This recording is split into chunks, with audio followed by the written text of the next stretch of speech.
DJ Holy Foe. Yo. You're locked into Point 5 Creative Studios, where Africa's stories aren't just told, they're produced. News, politics, entertainment films that move the continent. We bring the truth, the fire, the creativity. Your world, powered by African storytelling. Point 5 Creative Studios. Point 5 Creative Studios. Point 5 Creative Studios. Point 5 Creative Studios. Point 5 Creative Studios. Yes, Muvangeri. DJ Oli, how are you, my brother? Aiwa, ndiri mutano muri kufara. Ndikuchengeta Mwari mazano ndakakutsoma mupana wangu hane ndakakutogara bamba usi unonifunda ndini ndakakutsoma ndakakuzari February ndiri yapedza brother ndakakutsoma ndikangoteerera chete zvandanzwa zvisina kundiitira zvakanaka zvisingadi confusion ndinobva tauya because isusu hatina patakamira kana chamisa karasika totokudza kuti apa papansi zvine chukwa zvine evidence tinototenderana nazvo. Aiwa, Wadi? ndizvo zvayo basa ngari. But I was just listening to you. Sorry? Wona ito ndakatofonerwa namudara Whitehead nezuro I think kumaaround past 10 ndapedza stream. Zikanzi vakomana manyanyira chamisa ndoda kuuya ndimboresponda mangwana ndikati makasununguka. Alright. Asi kutonyepa. Ndozvandinoda kuadresa ipapa ndoadresa mufesi wakataura naye nezuro futu. And inini DJ Holy, I'm different because of the Holy Spirit that is in me. I pick.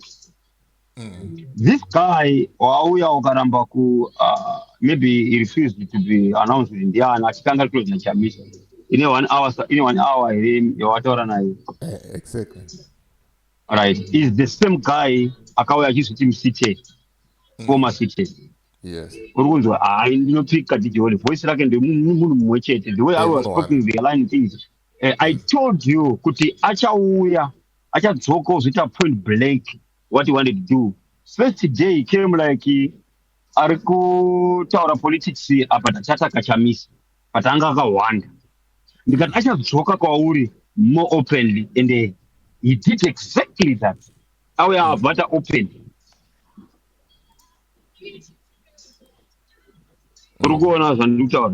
He came, he was more openly. Right, let us try to summarize what he was saying. What he said. He said to us, we need to help Chamisa. Chamisa Dokbatsiro could actually rediscover himself.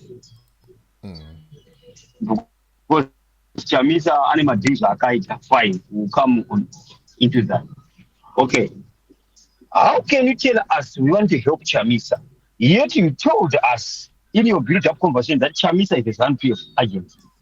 How can you help somebody like that?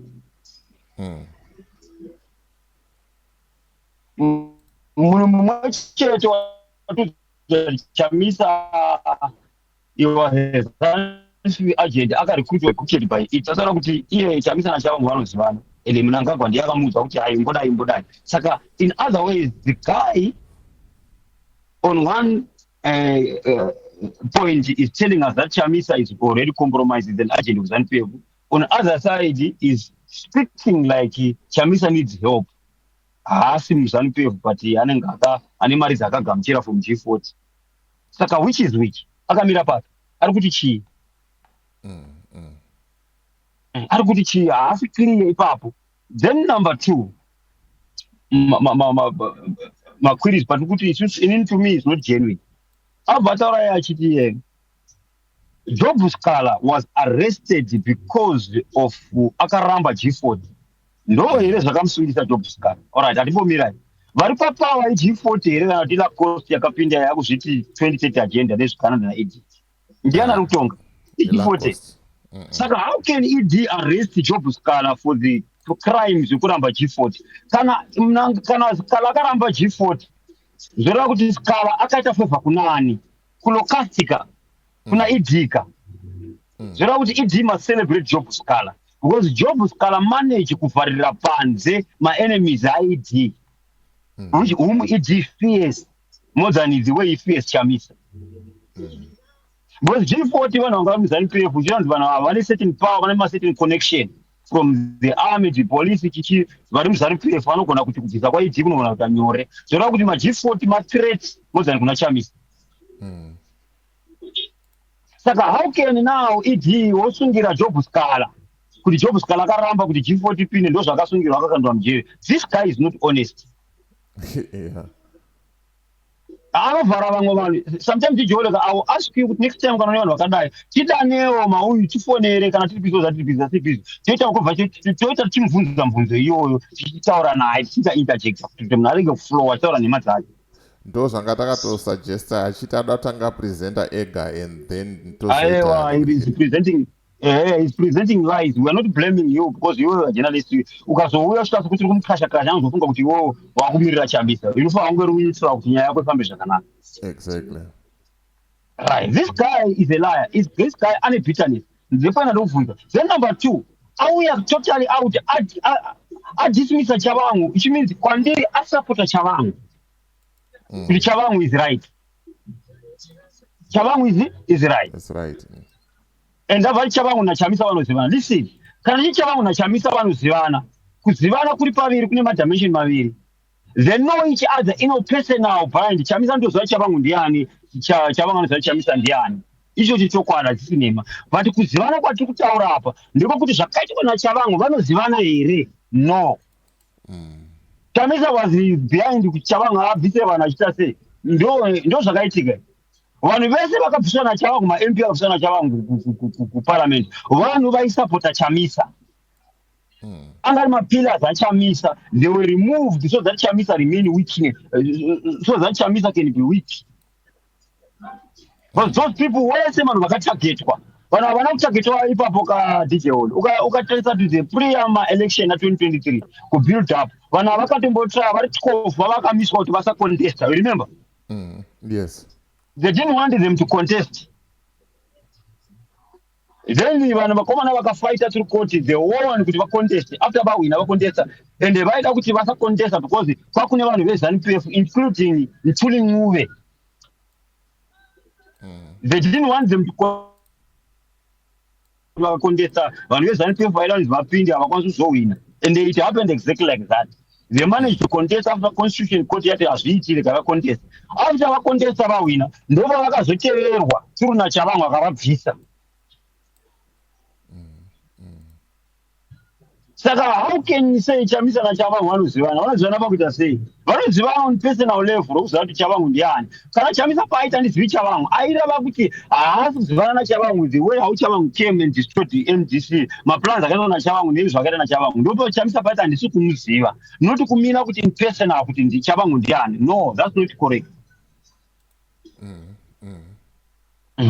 Ani mazoona man. Saka iye ane maconfusion akawana kuti nyaya yacho patoranga karebesa zvaida kuti ndine unfortunately ndiri kutravel ndisatavhe ndaigona kuti ndichiterera ndichinyora pasi maquestions ati ndoaadressa one by one ndichimuexposa kuti this guy is lying akutaura chokwadi. Murume uyu munhu ari bitter, munhu wanga ari close naChamisa asina kuzokwanisa kuachievha kuwana nzvimbo chaaida kuwana. Saka ari bitter naChamisa because ataura zvakanaka akati ini ndiri close naChamisa and I know him Chamisa. But atanga pekutanga nyaya dzakatanga ari kuenda then akazotanga kutaura achiti Chamisa ndiye lawyer waMugabe. Izvo hatizvipinde zvana Mugabe zvinotanga ni power. Namuti ngaachibva kuve ave main personal lawyer waMugabe. You see what I'm talking about? Yeah. Hello DJ. Ndiripo. Ndiri kufamba saka netekiniko ndiro basa ndikafamba pakuti chiri chese saka unofanira kuti ndizwe chiri chese. Alright, tiri test. So that is the point. So this guy is not honest. And he also chokwadi chakaitika, but also inini ndiri kumuna from a bitter level. He is trying to condemn Chamisa. Ari kusapota vana Upo Chimono, ari kusapota Job Scala. And Job Scala akasungirwa nyaya yeG4, Job Scala akasungirwa nyaya yekutukana na ED. And Job Scala is a threat in terms of ED. No chokwadi ane action kudarika Chamisa papo ndiwira anapo. But kwete kuti asungirwa G4, no, that's not correct. That's not correct. Yeah. Then abatiudza isusu urati since chamisa kubva zvakaita president weopposition akamboramba achirepresenta vanhu veZANU-PF and abati tiratidze munhu wani wamalawyers akamirira vanhu veopposition yamadzibaba eshanduko well I cannot do that normally maopposition vanhu vachimirira maopposition kana vasungwa angari vana anzano wekumbosungwa mukadzi uya ndivo vaimirira vanozviti machiya human rights activists ndivo vanga vachimirira maopposition nemurungu nemwana nemwana waDavid Colter ndiye anga achimirira maopposition because maloya opposition kuti atamire ZANU-PF yanga achiziramba ZANU-PF was fighting them not to do that yairamba kuti vape mauya acho then obataura kuti kwai maopposition yakumirira kudefenda corruption achiti kwai mapolice he mentioned said our police is independent. Zimbabwean police is independent. No, Zimbabwean police is not independent. Zimbabwean police is under the ambit of ZANU-PF. Whether maopposition anorepresenta varume ava kana tavana zvakangofanana hapana vanongoluza hakuna munhu weZANU-PF akambosungirwa corruption ari chokwadi hainema vanosungana pachavo kana munhu weZANU-PF ari bad against the leader weZANU-PF ndo pavanosungura vachinyepera kusungira corruption sezvakaita vana Moses nana uya hakuna ari corrupt anosungwa ndiani ratidze vanhu hakuna. Hello. Hakuna enderipo ndukunza. Yeah, you see, maybe we stop here with the Roman and my coach. So hakuna munhu weZANU-PF ari stop me. They said. So hakuna munhu weZANU-PF aripo akambonosungwa achinzwa corruption. Mapolisa asikana independent. All right. So this guy must stop what he is trying to say to where Taranyadza try kuti chamisa. No. All right, aba defender madam Kupe. Vakomana madam Kupe vari clean. The defender madam Kupe zviri serious zvokuti tatora kuti changirai akaisa madam Kupe because Kupe vakasikariki majipoti. Listen DJ right now atina opposition, this is the truth. Atina opposition inogona pinda mupower pasina party wevanhu veZANU-PF inside. Right now we're advocating kuti chamisa kuti apinde mupower anotodai vabatana naChiwenga. That is the truth. Because Chamisa is popular. We need people who have got power. The Chiwenga no power military, Rhino connection. And Zoguti Chamisa kapoa mari ne G40 a campaign. Is that story right? I rambire ko mari ati unoirambire mari G40. Uchira tupinde mupower. Nditoida kuti a campaign I want to book mari. Ivakampa G40 zvasina kushata. Kuti aitore but zvakaramba kana zvaramba tomublame. Vanasikuere vanogona kutabvita because plan yavo yakaramba saka toita sei? Toti isusu Chamisa ne problem. Chero neni toitora, aigona kuitora pina vapresident ndokuvarasisa futi. Aigona zviita izvozvo. And G40 they want to remove ZANU-PF Emmerson Mnangagwa. Chamisa want to remove Emmerson Mnangagwa. So their goal was the same. They were fighting the same goal. Sometimes you need to compromise from your enemies. Okay, what happened to Joshua? How many people were killed in Matebele in 1982, 81, 83? When Wangani Makabani Kukrawis, Joshua Nkomo was not the vice president. Anga the vice president. He put everything aside and he put it to fight so that the people around Vakapinga government Vakawirana Vakapin. But this means that Joshua Nkomo was supporting what ZANU-PF did. Let us be very sober in mind. No, you can even go. Let us be critical thinking that as criticize someone. Let's say go. Chamisa is really fire. Zaru try right because right now I think I'm managing people talk. Akuna manchonga wakati ya kibisa sanpi kupita out. Tunkuda bango bano. Any. See? 18,000. So you see anything. So for now, DJ Olimonama, we cannot continue to say this. So we cannot continue to say we will remove ZANU-PF on our own. Right mind, can we not unite with them to try to remove ZANU-PF just because it's not ZANU-PF? Just because ZANU-PF are politics. We cannot do that, gentlemen. Let's be sober. Let us be vanhu vanonzwisana under the politics. Sometimes you need your enemy to achieve a certain goal. You don't need what the enemy is doing. Sometimes we need to tosa pamwe chete zvinhu zvofamba zvoita tobatsana zvinhu zviripo. 2009 2013 government unity yakambofamba ikabatana vana chamisi vanosanga vakabatana. Unfortunately takadzira neZANU-PF vanhu vanongoda power. Otherwise dei nyika yakaramba ichitongwa nezati unity government GNU nyika inenge yakanaka izvezvi. So that ganga ambomira kuzvida hero zvasikuti yani better politics than Chamisa. No. We need to sometimes tinovada vamwe vanhu nezANU-PF vavo. Who can vari nani vanapera kuti kuna kushanda navo tikabatsirana nyika yainamberi. So far kurescue power from ZANU-PF tiri tega opposition. Sorry, my opposition akadaro rega. No one can take power from ZANU-PF. I'm telling you, believe me on this one. No one.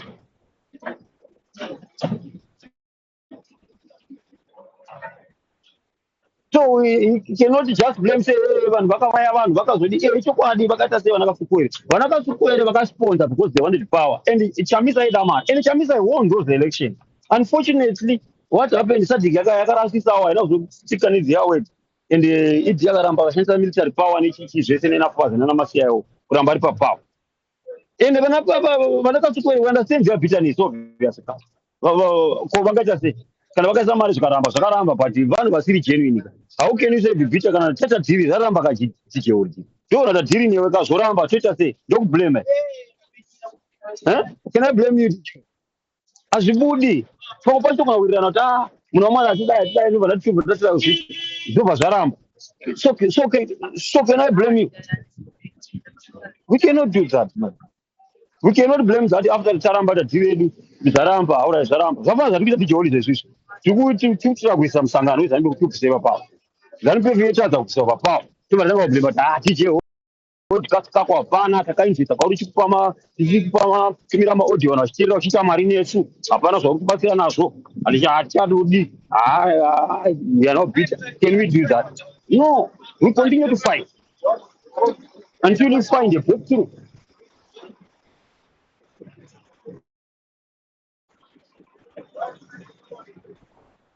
Saka that guy chimi ndatomubata hangu kuzara kuti uyu ndiye mufesi akauya achiti mufiteni nhasi auya nerimwe zita chisingadi kutaura zita rake ndiye munhu mumwe chete nhasi azongobuda pachena kuti ajenda yake musi aizinyepera chiti saka ukanoti dai nevanhu vakadaro unonyeperei uchiti former citizen iwe wanga uri kuopposition. Saka uzoreva kuti Chamisa kana Chamisa akamusiya ari right because anga ri former citizen iwo yes kahando zvakatiudza zverazvo nezuro akatiudza kuti he was a former CIO anditi saka apa nhasi akutiudza kuti anga close naChamisa. So uzorati naChamisa akamusiya akatadza kuti ravhu aitaura kwaari Chamisa ri right because Chamisa anga akainfluenced.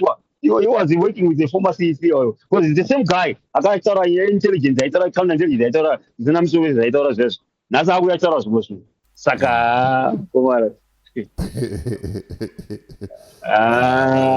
go on. I'm telling you, DJ Oli, this is the guy, the same guy. Ndikuza zvataura ndikumbonyepera kana ufana ndikunyepera ngaonisira yazuro ye 44 minutes wotsera nhasi the same munhu same voice everything the way he speaks ndiyo munhu mwe chete.